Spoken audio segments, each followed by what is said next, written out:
The Workforce Development Board is really the heir to a long tradition of attempts in America to really assist workers who have been dislocated from job opportunities in the workforce. It started really with the New Deal and the jobs programs under President Roosevelt. And coming out of the Great Society, the Comprehensive Employment and Training Act was created. It was called CETA, and it was operated by community action.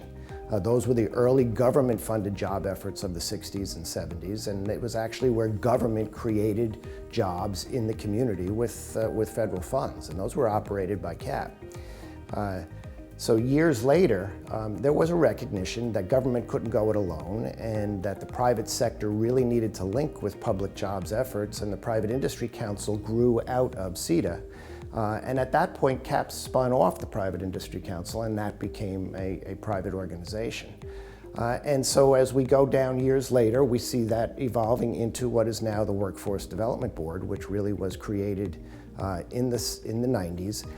And that was a further effort to really tailor training to where the jobs were and needed to be in the private sector, and to work much more aggressively with individual companies in the private sector. What we know is that our economy alone will never really integrate full employment. And it's such a changing universe right now, and the nature of work is changing so dramatically and so quickly that efforts like those of the Workforce Development Board are needed as much as they ever have been. They really seek to understand where the jobs are, where the economy is going, where the technologies are going, and to provide targeted training in a very, very meaningful way that expands the opportunity society for all of us. And so as we honor the Workforce Development Board tonight, we recognize that government does have a critical role to play. And that more than ever, government and the private sector need to integrate in a really, really smart way. And that's what the Workforce Development Board attempts to do.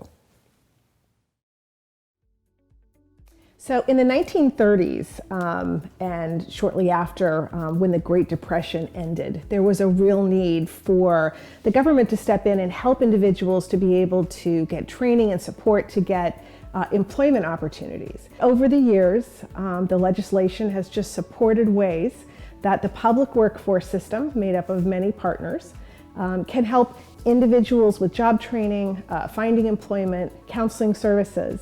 And in addition to that, we also help businesses to be able to find, retain trained workforce. So we've been around since the 30s, but have evolved significantly since then. So the Workforce Development Board is a group of the county's most diverse cross-section of our community. And what our board is tasked to do is to understand the needs of job seekers within our community and the needs of businesses within our community. So our job is just to really understand the nature of our economy and workforce, and help to be able to guide funding and develop programs to be able to support job training and help businesses. The key ingredients to our success is really our people. It's our board members who have passion in so many different areas. Individuals are committed to the areas of literacy, or youth, or people with disabilities. We have a committee that focuses exclusively on business development and how we can help the business customer. So really, with 80 volunteers and 43 board members, everyone is well aligned to just jump in, to understand the needs of our community and help to guide programs and services to be able to support those in need. You know, I think that really the greatest challenge is just to help people kind of move out of poverty. While the public workforce system helps all different types of job seekers and the business customer, some of the challenges that we face are working with individuals who are living in poverty, and really helping to create a whole system of services for individuals who need our assistance and really just need that opportunity. I've always believed that the greatest thing that you could ever give someone is the opportunity for self-sufficiency. And the exciting thing is we get to do that through employment.